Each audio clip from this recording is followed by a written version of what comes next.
नमस्कार, पीएनएन पे आपका स्वागत है।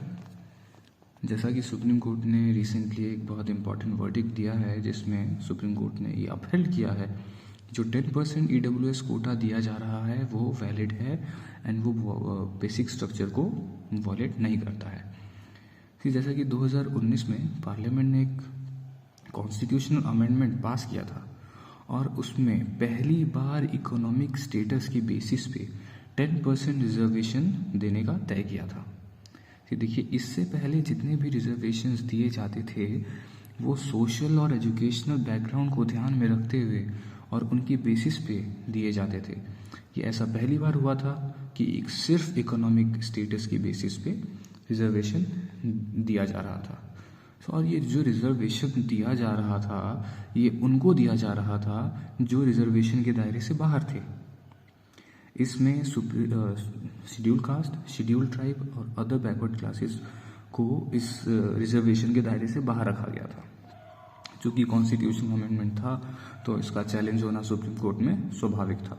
तो इसमें फाइनली कल के डेट में 5 जजेस की बेंच ने अपना वर्डिक्ट दिया और इस वर्डिक्ट ये जो आया है ये 3:2 की रेशियो में स्प्लिट वर्डिक्ट आया है और इसमें इसको वैलिड करा दिया गया है। इसमें 3 मुद्दे थे जिन पर चर्चा हुई, डिस्कशन हुआ, डिबेट्स हुए, सब कुछ हुआ। और मुद्दे जो थे वो ये थे कि क्या ये बेसिक स्ट्रक्चर को वॉयलेट करता है, क्योंकि ये सोली इकोनॉमिक क्राइटेरिया की बेसिस पर दिया जा रहा है। जो दूसरा मुद्दा था वो ये था कि क्या ये बेसिक स्ट्रक्चर को वॉयलेट करता है क्योंकि ये शेड्यूल कास्ट, शेड्यूल ट्राइब और अदर बैकवर्ड क्लासेस को इसके दायरे से बाहर रखता है। ये सिर्फ उनको दिया जाता है जो अनरिजर्व कैटेगरी में आ रहे थे। और तीसरा इंपॉर्टेंट मुद्दा ये था कि ये बेसिक स्ट्रक्चर को वॉयलेट करता है क्योंकि ये 50% रिजर्वेशन वाली जो सीलिंग थी उसको क्रॉस कर रहा था। 50% रिजर्वेशन मैक्सिमम दिया जाता है, ऐसा कॉन्स्टिट्यूशन में कहा गया है। 50% से ज़्यादा रिजर्वेशन हम नहीं दे सकते हैं, लेकिन ऐसे कई से स्टेट्स हैं जैसे महाराष्ट्र हो गया, वहाँ पर इस 10% ईडब्ल्यूएस के बाद वो जो सीलिंग है 50% वाली वो क्रॉस हो चुकी है। ठीक है, अब अगर हम बात करें इस वर्डिक्ट की तो इस पूरे वर्डिक्ट में 4 तरह के जजमेंट्स देखने को मिलेंगे। अगर हम जजमेंट्स की बात करें और जस्टिस की बात करें तो जस्टिस दिनेश महेश्वरी ने साफ साफ कह दिया था ये जो अमेंडमेंट है ये वैलिड है और ये बेसिक स्ट्रक्चर को वॉयलेट नहीं करता है।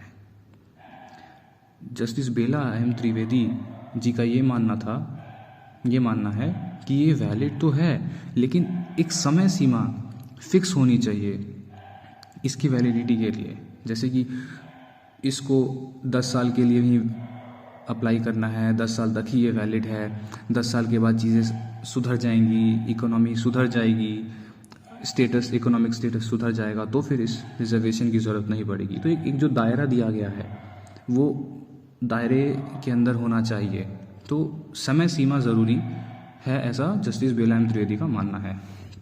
जस्टिस एस रविंद्र भट्ट का ये मानना मतलब सेम मानना था कि ये वैलिड है लेकिन इसको एक री एग्जामिन करना बहुत ज़रूरी है। तो ये 3:2 के रेशियो में जो वर्डिक्ट स्प्लिट हुआ था ये 3 वो जस्टिसेस हैं जिन्होंने इसके फेवर में जजमेंट दिया है। अगर हम बात करें जो इसके अगेंस्ट में है तो जस्टिस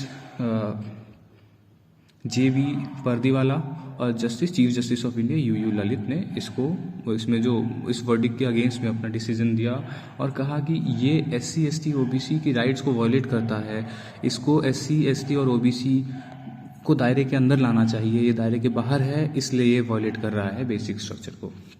पूरे जजमेंट का जो जिस्ट है वो यही कहता है कि वैलिड है, बेसिक स्ट्रक्चर को वॉयलेट नहीं करता है किसी भी तरीके से।